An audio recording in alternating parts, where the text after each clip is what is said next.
Dear students, very good morning. तो आपका जो ग्रामर सेक्शन में आपका ट्रांसफॉर्मेशन समाप्त हो चुका है। उसके बाद में जो आपका यूनिट सेकंड था नरेशन की, वो भी आपकी समाप्त हो चुकी है। इसके बाद में अब आपको पढ़ना है क्या, सिंथेसिस। ठीक है, तो सिंथेसिस मीन्स क्या होता है, संयोजन। ठीक है, और इसे हम कहते हैं, पूरा क्या कहते हैं, सिंथेसिस ऑफ सेंटेंस, मतलब वाक्यों का संयोजन, मतलब साथ कह सकते हो वाक्य संयोजन। ठीक है, तो पूरा इसका जो नाम है वो है सिंथेसिस ऑफ सेंटेंसेस, वाक्यों का संयोजन। लेकिन हम इसको शॉर्टली कह देते हैं क्या, सिंथेसिस। ठीक है, तो आइए देखते हैं सिंथेसिस ऑफ सेंटेंस, मतलब वाक्य संयोजन। करना क्या है सब, इसमें करना क्या होता है,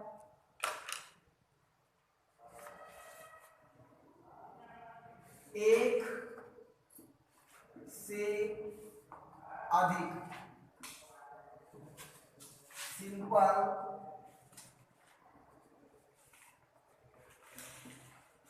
सेंटेंसेस को जोड़कर एक सिंपल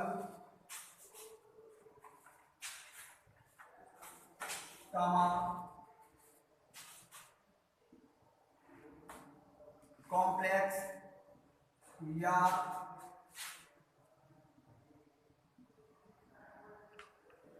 कंपाउंड सेंटेंस बनाना। ठीक है, तो सिंथेसिस ऑफ सेंटेंस मतलब वाक्य संयोजन में हमें करना क्या होता है कि एक से अधिक सिंपल सेंटेंसेस को जोड़ करके, एक से अधिक सिंपल सेंटेंसेस को जोड़ करके या एक से अधिक सिंपल सेंटेंसेस की सहायता से एक सिंपल सेंटेंस बनाना, एक कॉम्प्लेक्स सेंटेंस बनाना या एक कंपाउंड सेंटेंस बनाना। ये आता है आपका सिंथेसिस के अंतर्गत। समझ गए होंगे आप क्या करना है। तो इसके पहले हमें ये समझ लेना है कि सेंटेंसेस कितने प्रकार के होते हैं। ठीक है स्टूडेंट्स, लिखा है क्या कि काइंड्स ऑफ सेंटेंसेस। ठीक है, काइंड्स ऑफ सेंटेंसेस, तो सेंटेंसेस जो है वो हमारे तीन प्रकार के होते हैं। नंबर एक आपका क्या,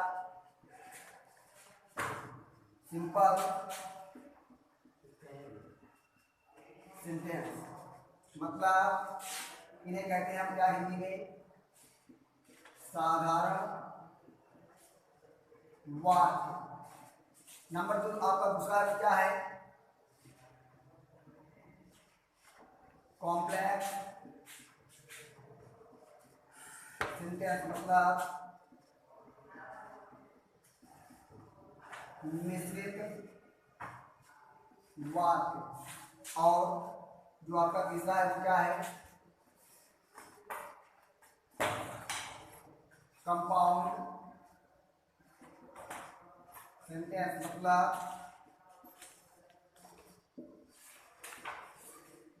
संयुक्त वाक्य।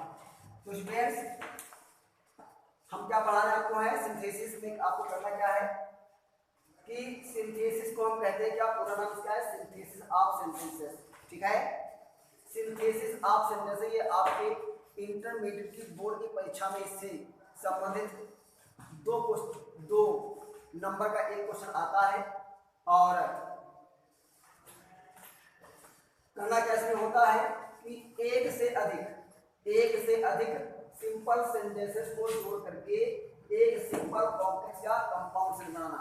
मतलब परीक्षा में आपका क्या होगा, 2 या 3 सिंपल सेंटेंस होंगे और उनको इस तरीके से लिखना, इस तरीके से जोड़ करके लिखना कि एक सिंपल सेंटेंस बन जाए या एक कॉम्प्लेक्स सेंटेंस बन जाए और या एक कंपाउंड सेंटेंस बन जाए, जैसा आपको निर्देश दिया गया हो। ठीक है, कि जिसमें आपको बनाना लेके है कि इन सेंटेंसेस को जोड़ करके एक सिंपल सेंटेंस बनाइए या एक कॉम्प्लेक्स सेंटेंस बनाइए या एक कंपाउंड सेंटेंस बनाइए। जैसा परीक्षा में आपको निर्देश दिया जाएगा उस तरीके से आपको सिंपल, कॉम्प्लेक्स या कंपाउंड में आपको टर्न करना पड़ता है, चेंज करना पड़ता है। और ये आपकी बोर्ड परीक्षा में 2 नंबर का आता है। ठीक है स्टूडेंट्स, तो इसके पहले हमें ये भी जान लेना है काइंड्स ऑफ सेंटेंस, क्योंकि जब हमें पता नहीं होगा कि सिंपल सेंटेंस क्या होते हैं तो आप सिंपल सेंटेंस बनाएंगे, कॉम्प्लेक्स सेंटेंस क्या होता है नहीं पता होगा आपको तो आप कॉम्प्लेक्स में कैसे लाओगे।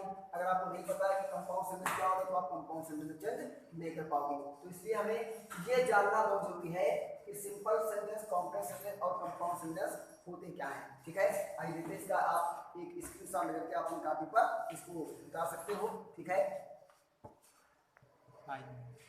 स्टूडेंट्स, आइए देखते हैं क्या सिंपल सेंटेंस, कि सिंपल सेंटेंस हमारा क्या है। तो कहना आपने हाई स्कूल पढ़ा, कक्षा 9 में पढ़ा है और फर्स्ट ईयर में भी आपने पढ़ा है कि सिंपल सेंटेंस क्या होते हैं। जैसा आप जानते हो कहना है क्या, इसकी परिभाषा क्या है कि सिंपल, साधारण सी परिभाषा की है कि simple sentence has only one finite verb. तो सिंपल सेंटेंस वो है जिसमें केवल एक ही फाइनाइट वर्ब हो, और मैंने आपको बताया था कि फाइनाइट का मतलब होता है क्या, निश्चित। मतलब ऐसा सेंटेंस, ऐसा एक वाक्य जिसमें एक ही निश्चित क्रिया हो, एक ही फाइनाइट वर्ब हो। ठीक है, एक ही फाइनाइट वर्ब हो, ऐसे समस्त सेंटेंसेस कहलाते हैं क्या, सिंपल सेंटेंसेस। ठीक है, जैसे लिखा है क्या, एग्जांपल के तौर पर लिखा है क्या कि Mohan has bought a new book। ठीक है, एग्जांपल दिया है, कह रहा है क्या कि Mohan has bought a new book, Mohan ने एक नई किताब खरीद ली है। ठीक है, तो आप इसको देख रहे हैं क्या कि केवल एक ही वर्ब इसमें है, क्या है, केवल एक ही वर्ब है। ठीक है स्टूडेंट्स, एक ही वर्ब है, तो इसलिए ये सेंटेंस क्या हुआ आपका, सिंपल हुआ। ठीक है, सिंपल हुआ। डाल देते हैं यहाँ पर नोट। ऐसा नहीं है कि सिंपल सेंटेंस, हमें बताया ना कि सिंपल सेंटेंस में केवल एक ही फाइनल वर्ब होगी, लेकिन ऐसा नहीं कि केवल एक ही वर्ब आएगी हमेशा। हो सकता है कि एक से अधिक वर्ब हो, लेकिन वो वर्ब जो है वो फाइनाइट वर्ब के रूप में नहीं बल्कि नॉन फाइनाइट वर्ब के रूप में आएगी। ठीक है, तो कहने मतलब क्या है कि सिंपल सेंटेंस में केवल एक ही फाइनाइट वर्ब होती है, एक ही मेन वर्ब होती है, एक ही निश्चित क्रिया होती है। अगर दूसरी क्रियाएं आती हैं तो वो नॉन फाइनाइट वर्ब के रूप में आ सकती हैं। और मैंने आपको बताया था कि नॉन फाइनाइट वर्ब का मतलब क्या है, वो हम आपको ओरली बता दे रहे हैं, और जब इसमें सिंथेसिस ऑफ सेंटेंस में जब नॉन फाइनाइट का प्रयोग होगा तो उसमें आप सीख भी जाओगे। फिलहाल आप जानते हो नॉन फाइनाइट वर्ब क्या होती है कि इन्फिनिटिव, जिरंड और पार्टिसिपल्स। तो जो अन्य क्रियाएं हैं वो नॉन फाइनाइट्स के रूप में आ सकती हैं, मतलब इन्फिनिटिव के रूप में, जिरंड के रूप में या पार्टिसिपल्स के रूप में आ सकती हैं। ठीक है, लेकिन वो फाइनाइट वर्ब के रूप में काम नहीं करेगी बल्कि नॉन फाइनाइट वर्ब के रूप में काम करेगी। ठीक है, लिख लेते हैं यहाँ पर क्या कि अन्य क्रियाएं, मतलब वर्ब्स नॉन फाइनाइट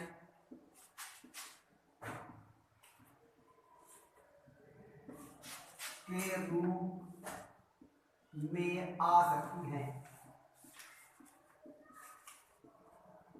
इसको आपको बहुत सीधे समझ लेना है कि सिंपल सेंटेंस में केवल एक ही मेन वर्ब होगी, लेकिन अगर दूसरी वर्ब आएगी तो वो वर्ब के रूप में काम नहीं करेंगी बल्कि नॉन फाइनाइट्स के रूप में काम करेंगी, मतलब अनिश्चित क्रिया के रूप में काम करेंगी। मतलब इन्फिनिटिव के रूप में, जिरंड के रूप में या पार्टिसिपल्स के रूप में अन्य क्रियाएं आ सकती हैं। और आप जानते हो कि जो नॉन फाइनाइट्स वर्ब होती है वो वर्ब का काम नहीं करती है बल्कि नाउन, एडजेक्टिव या एडवर्ब के रूप में काम करती है, वर्ब के रूप में काम नहीं करती है। मैं आपको दिखाऊंगा एग्जांपल के तौर पर कि अन्य क्रियाएं या वर्ब जो है वो सिंपल सेंटेंस में नॉन फाइनाइट के रूप में आ सकती हैं। कैसे, आइए देखते हैं। लिखा है क्या, एग्जांपल नंबर 1 कह रहा है क्या कि सरला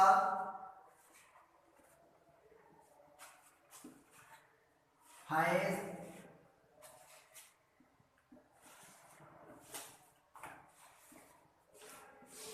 पार्ट ए,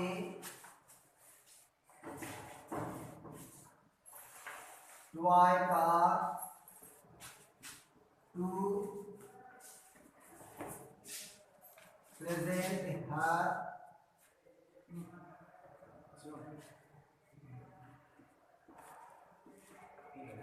ब्रदर। कह रहा है क्या कि Sarla has bought a toy car to present her brother, कि सरला ने अपने भाई को उपहार में देने के लिए एक खिलौना कार खरीद ली है। ठीक है, तो स्टूडेंट्स आप देखिए, कह रहा है क्या, इसमें दो क्रियाएं हैं, एक क्या है बॉट और दूसरी क्या है प्रेजेंट, मतलब उपहार देना।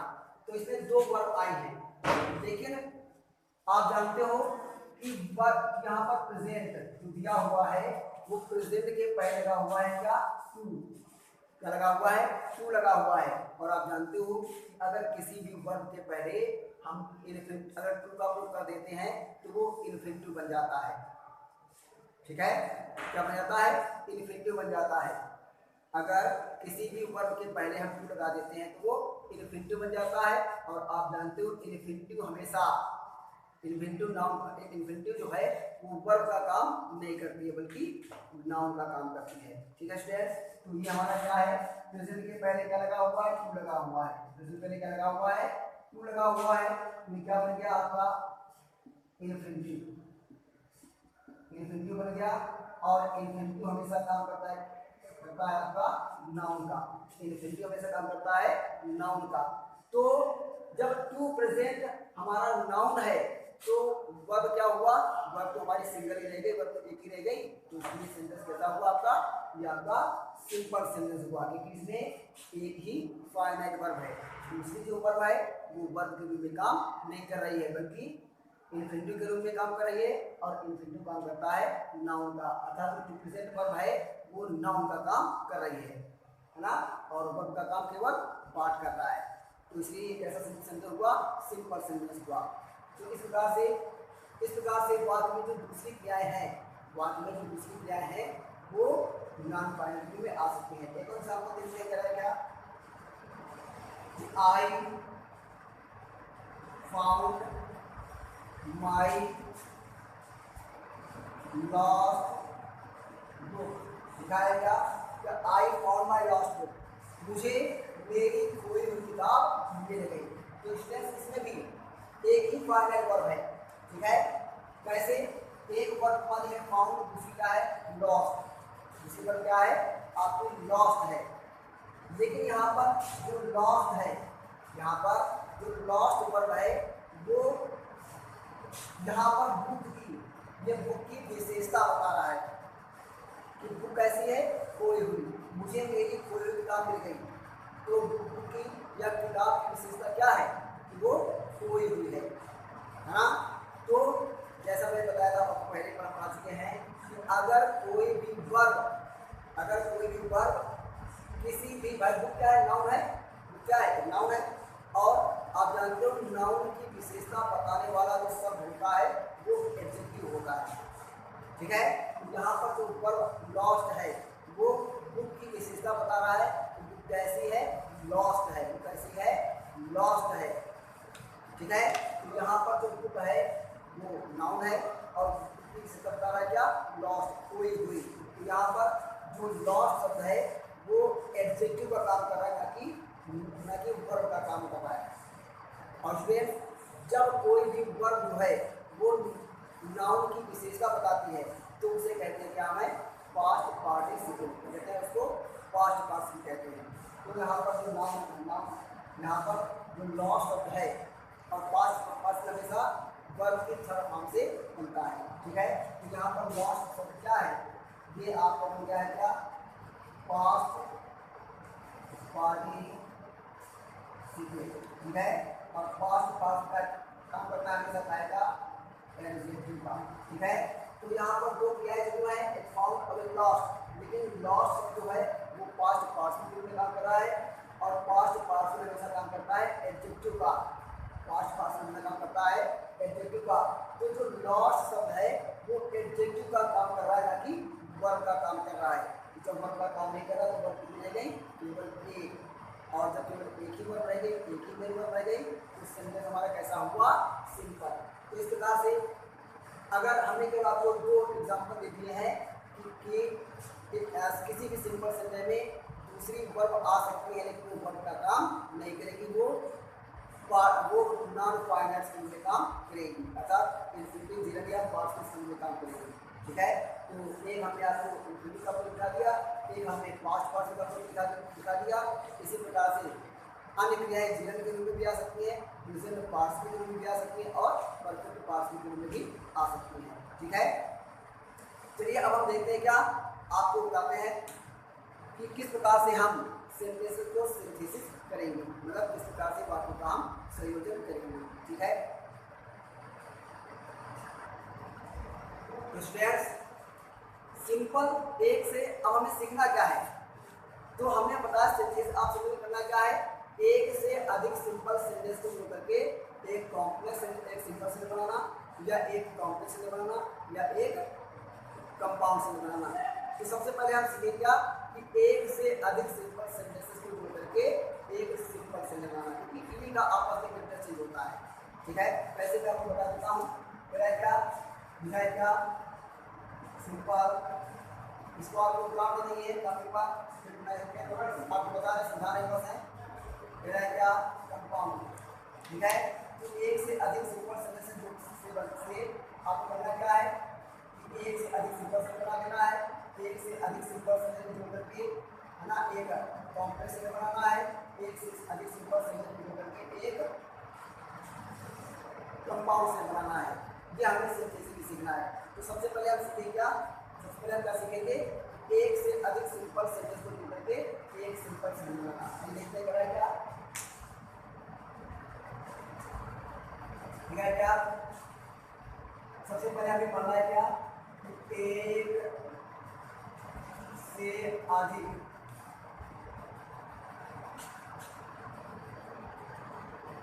सिंपल सेंटेंसेस को जोड़कर एक सिंपल सेंटेंस बनाना।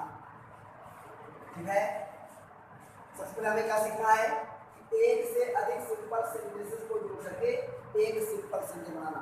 तो जब हम एक से अधिक सिंपल सेंटेंस को जोड़ करके एक सिंपल सेंटेंस बनाएंगे तो उसके अलग अलग नियम हैं, उसके अलग अलग नियम हैं। ठीक है, मतलब उसकी अलग अलग यूनिट और विभिन्न प्रकार के रूल्स का उपयोग करके हम एक से अधिक सिंपल सेंटेंस को एक सिंपल सेंटेंस बना लेते हैं। तो पहला आपका जो रूल है वो क्या है, क्या पार्टिसिपल के पार्टिसिपल्स का प्रयोग करके सबसे पहले हमें क्या सीखना है कि पार्टिसिपल्स का प्रयोग करके, मतलब पार्टिसिपल्स का प्रयोग करके हम इस प्रकार से एक से अधिक सिंपल सेंटेंस को एक सिंपल सेंटेंस बनाते हैं। ठीक है, तो आगे क्या कहना है, क्या सबसे पहले सीखना है किस प्रकार से हम पार्टिसिपल्स का प्रयोग करके हम एक से अधिक सिंपल सेंटेंस को जोड़ करके एक सिंपल सेंटेंस बनाते हैं। उसके पहले हमें ये जान लेना है कि पार्टिसिपल्स कितने प्रकार के होते हैं और पार्टिसिपल्स कितने प्रकार के होते हैं और पार्टिसिपल्स होते क्या हैं। ठीक है, तो आप बता पाओगे। तो पहले जाते हैं क्या, काइंड्स ऑफ पार्टिसिपल्स। तो काइंड्स ऑफ पार्टिसिपल्स, पार्टिसिपल्स के प्रकार कितने प्रकार के होते हैं। नंबर एक आपका प्रेजेंट पार्टिसिपल, नंबर दूसरा आपका क्या है पास्ट पार्टिसिपल, और नंबर तीसरा क्या है आपका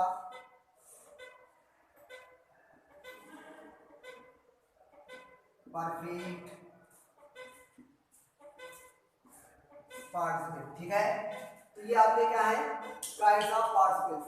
तो पार्टिसिपल्स हमारे 3 प्रकार के होते हैं। Number 1 present participle, number 2 past participle और नंबर 3 आपका परफेक्ट पार्टिसिपल। तो 3 प्रकार के पार्टिसिपल स्टूडेंट्स होते हैं, ठीक है। तो इसमें से हमें अब ये जान लेना है क्या कि किस प्रकार से हम प्रेजेंट पार्टिसिपल्स का प्रयोग करके, किस प्रकार से हम प्रेजेंट पार्टिसिपल का प्रयोग करके एक से अधिक सिंपल सेंटेंस को एक सिंपल सेंटेंस बनाते हैं। तो ठीक है, आइए देखते हैं क्या करा है। सबसे पहले हमें सीखना है क्या कि प्रेजेंट पार्टिसिपल होता क्या है। सीखा है क्या प्रेजेंट पार्टिसिपल कैसे प्रेजेंट पार्टिसिपल बनता है, ठीक है। तो इसकी परिभाषा क्या है, प्रेजेंट पार्टिसिपल क्या होता है। यह एक कार्य के जारी रहते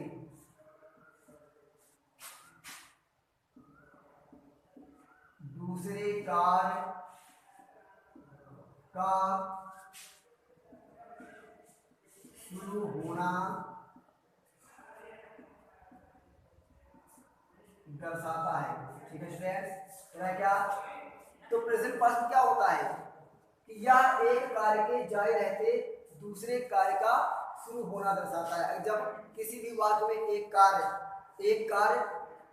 जारी हो, एक कार्य जारी हो और दूसरा भी शुरू हो जाए तो पहले वाला जो कार्य होगा वो मेन वर्ब के रूप में काम करेगा, जबकि जो नया शुरू होने वाला कार्य होगा वो प्रेजेंट पार्टिसिपल के रूप में काम करेगा, ठीक है। अगला कार्य क्या है, प्रेजेंट पार्टिसिपल का काम क्या है, ये हमेशा नाउन का काम करेगी। जैसा मैंने अभी बताया था कि प्रेजेंट पार्टिसिपल हमेशा क्या काम करता है, एक नाउन का काम करता है, ठीक है। इसका जो फॉर्मेशन है, इसका मतलब जो निर्माण है इसका, ठीक है, वो किससे होता है कि वर्ब की फर्स्ट फॉर्म प्लस आईएनजी। जब हम किसी भी वर्ब की फर्स्ट फॉर्म में आईएनजी का प्रयोग कर दें तो वो वर्ब हमेशा प्रेजेंट पार्टिसिपल में काम करेगी। क्या काम करेगी, प्रेजेंट पार्टिसिपल के रूप में काम करेगी। तो कार्य क्या है, नाउन का निर्माण कैसे होगा, वर्ब की first form plus ING is equal to present participle, ठीक है। इसका जो अर्थ है क्या निकलता है, इसका जो अर्थ है वो क्या निकलता है, इसका कर और नेमे और हुए, ठीक है। कर नेमे और हुए इसका अर्थ निकलता है, ठीक है, ये इसका अर्थ निकलता है। तो आप इसको आप फिर समझ लीजिए कि प्रेजेंट पार्टिसिपल क्या है कि प्रेजेंट पार्टिसिपल हमेशा एक कार्य के जारी रहते हुए दूसरे कार्य का शुरू होना दर्शाता है। इसको समझने के लिए परिभाषा बहुत इंपॉर्टेंट है, ठीक है। क्या दिखाएगा, जब एक कार्य जारी हो और दूसरा भी शुरू हो जाए तो ऐसी अवस्था में उस वाक्य में प्रेजेंट पार्टिसिपल का प्रयोग होगा, ठीक है। इसका कार्य क्या होता है, प्रेजेंट पार्टिसिपल हमेशा एक नाउन का काम करता है। इसका निर्माण कैसे होता है कि वर्ब की फर्स्ट फॉर्म प्लस आईएनजी, मतलब जब हम किसी भी वर्ब की फर्स्ट फॉर्म में आईएनजी का उपयोग कर दें तो वो बन जाता है क्या, प्रेजेंट पार्टिसिपल। इसका अर्थ क्या निकलता है, कर नेमे हुए, कर नेमे और हुए। लेकिन प्रेजेंट पार्टिसिपल में सिंथेसिस वाले हिस्से में कर और हुए इन दो शब्दों का अर्थ प्रयोग होता है, नेमे का प्रयोग नहीं होता है। हालांकि नेमे का प्रयोग हो रहा है ऐसे क्या कि this fruit is very sweet in eating, यह फल खाने में बहुत मीठा है। तो इन ईटिंग, जो ईटिंग शब्द है वो क्या है प्रेजेंट पार्टिसिपल। इसका अर्थ क्या निकल रहा है, खाने में, ने में निकल रहा है ना। लेकिन जब आप सिंथेसिस करोगे तो नेमे का प्रयोग जो है वो हिंदी के अर्थ में नहीं होता है, हुए का और हुए का प्रयोग ज्यादा इंपॉर्टेंट है, ठीक है, ज्यादा इंपॉर्टेंट है, इसी का ही प्रयोग होता है। तो इसका आप एक स्क्रीनशॉट लेकर के अपने कापी पर आप उतार सकते हो। और इसके बाद हम आपको दिखाएंगे कि किस प्रकार से आप प्रेजेंट पार्टिसिपल का उपयोग करके आप सिंथेसिस कर सकते हो। ठीक है, क्या नियम है सिंथेसिस करने का? नियम कैसे आप सिंथेसिस करोगे कि पहले से जारी कार्य को प्रेजेंट पार्टिसिपल बना लेते हैं। जो काम पहले से जारी हो, मैंने बताया ना कि प्रेजेंट पार्टिसिपल क्या दिखाएगा, एक काम जारी होगा दूसरा शुरू हो जाएगा। तो जो कार्य क्या हो पहले से जारी हो, जो कार्य पहले से जारी हो उसको हम प्रेजेंट पार्टिसिपल बना लेते हैं, शेष बात को वैसे लिख देते हैं। ठीक है, दिखाए क्या एग्जाम्पल के तौर पर कि ही was going to the forest to stop. He saw a black snake on the way. कह रहा है क्या कि he was going to the forest, वो जंगल में जा रहा था। he saw a black snake on the way, रास्ते में उसने एक काले सांप को देखा, दिया हुआ है। तो आप देखिए कि एक कार्य जारी है, एक कार्य आपका जारी है क्या, he was going to the forest, वो जंगल को जा रहा था। दूसरा कार्य भी उसी के साथ में शुरू हुआ, उसी के साथ में उसी से समय दूसरा कार्य शुरू हुआ क्या कि he saw a black snake on the way, उसने रास्ते में एक सांप देखा। तो एक कार्य पहले से जारी है काहे का, जंगल को जाने का। दूसरा कार्य भी शुरू हुआ क्या, उसे सांप देख लिया। ठीक है, तो जब हम इसको हम पकड़ना क्या, हमें इसको करना सिंथेसिस, मतलब दोनों बातों को हमें इस तरीके से लिखना है, एक बनाना है, एक सिंपल बनाना है। दोनों ही सिंपल सेंटेंस हैं, एक सिंपल सेंटेंस ये, एक सिंपल सेंटेंस ये। तो अब हमें इन दोनों सेंटेंसेस को ऐसे लिखना है कि एक सिंपल सेंटेंस हो जाए। ठीक है, तो इसके लिए क्या करेंगे, हमने देखा कि एक काम पहले से जारी है और दूसरा कार्य भी शुरू हो गया है। तो ऐसी अवस्था में प्रेजेंट पार्टिसिपल का प्रयोग होगा। तो पहले से जारी रहने वाले कार्य को हम क्या करेंगे, प्रेजेंट पार्टिसिपल बना लेंगे। क्या हम बताना कि इसका निर्माण कैसे होता है, इसका निर्माण कैसे होता है, वर्ब की फर्स्ट फॉर्म प्लस आईएनजी। क्या करेंगे, क्या बन जाएगा कि गोइंग टू द फॉरेस्ट, जंगल को जाते हुए। और हाँ, किसी भी पास्ट, चाहे वो प्रेजेंट पास्ट हो चाहे वो पास्ट परफेक्ट पास्ट हो, ठीक है, उसके बाद आपको कामा लगाना नहीं भूलना है। तो गोइंग टू द फॉरेस्ट, जंगल को जाते हुए, ही saw a black snake on the way। ठीक है, क्या किया हमने, जो पहले से जारी कार्य है उसको हमने प्रेजेंट पास्ट बना दिया और दूसरे वाले वर्ड को जिसका तस वैसे लिख दिया। he was going to the forest, जंगल को जा रहा था। he saw a black snake on the way, रास्ते में उसने सांप देखा। मतलब जंगल को जाते हुए उसने एक रास्ते में एक काले सांप को देखा। तो एक दो सिंपल सेंटेंस का क्या हुआ, एक सिंपल सेंटेंस बन गया। ठीक है, आइए एक और एग्जांपल ले लेते हैं। लिखा क्या, लिखा क्या,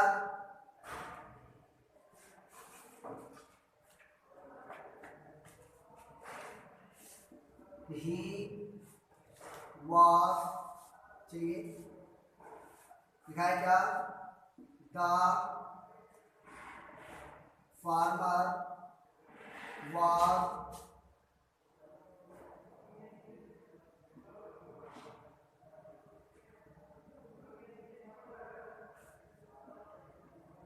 plowing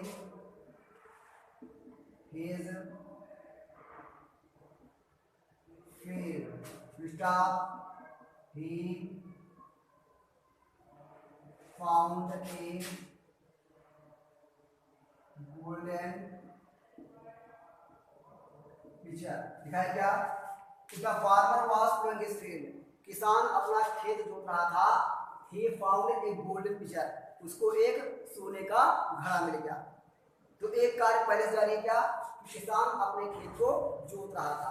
दूसरा कार्य भी शुरू होगा क्या, he found a golden pitcher, उसे एक सोने का घड़ा, सोने का मटका मिल गया। दूसरा काम ये शुरू हो गया। तो क्या करेंगे हम, पहले से जारी जो काम है, पहला काम कौन चल रहा है कि किसान अपना खेत जोत रहा था। दूसरा काम क्या शुरू हो गया, उसके साथ में ही इससे संबंधित उसको एक सोने का घड़ा मिल गया या सोने का मटका मिल गया, जो भी समझो, ठीक है। तो जो कार्य पहले से चल रहा होगा उसको हम प्रेजेंट पास्ट बना लेंगे, मतलब कि अपने खेत को जोतते हुए किसान को एक सोने का घड़ा मिल गया, तो क्या हो जाएगा, तो जो कार्य पहले उसको हम बनाएंगे क्या, प्रेजेंट पास्ट, क्या बन जाएगा, क्या, flowing his field, the farmer found a golden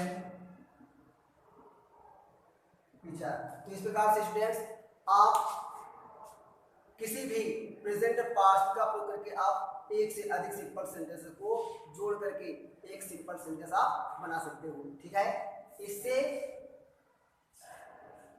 जो इसके बाद में आपका आता है क्या, यूज ऑफ पास्ट पार्टिसिपल। कल हम आपको अपने अगले वाले वीडियो में बताएंगे किस प्रकार से आप पास्ट पार्टिसिपल और परफेक्ट पास्ट का प्रयोग करते हुए आप एक से अधिक सिंपल सेंटेंस को जोड़ करके एक सिंपल सेंटेंस बना सकते हो।